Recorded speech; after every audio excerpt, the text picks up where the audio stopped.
लसणाच्या पातीचा ठेचा करण्यासाठी इथे मी लसणाच्या पातीची एक जुडी अशी निवडून घेतली बघा आणि स्वच्छ करून घेतले.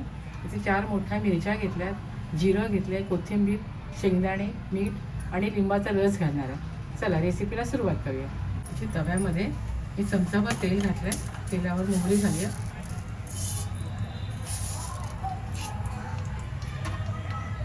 जिरं घालूया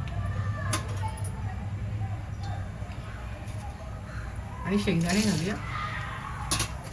छान भाजून घेऊया. शेंगदाणे भाजत आले आपण त्यावर आपल्या मिरच्या घालूया, तळून घालूया म्हणजे छान भाजल्या जाते.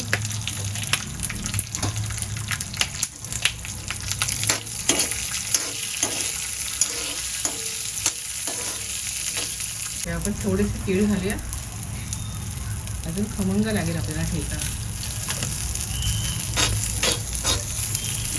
तर आपण लसणाची पात घालूया,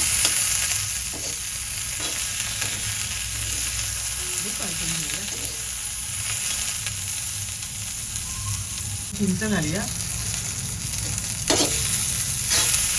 चारा छान भाजून झालंय. आता आपण गॅस बंद करून मिक्सरमधनं ओबडधोबड वाटून घेऊया. यामध्ये चवीप्रमाणे मीठ घालूया आणि थोडंसं गूळ घालूया आणि मिक्सरमधनं वाटून घेऊया. इथे आपला ठेचा वाटून झाला आहे बघा. मी असं ओबडधोबड वाटून घेतलं आहे. तर आपण लसणीच्या पातीच्या ठेच्याला छानसा तडका देऊया. इथे मी तेल घेतलं चमचावर, कढीपत्ता घातला आणि हिंग घालते.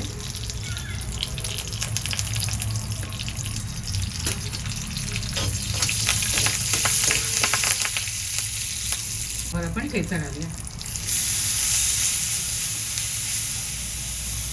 ठेचा परतून झालाय आणि सर्विंगसाठी तयार आहे.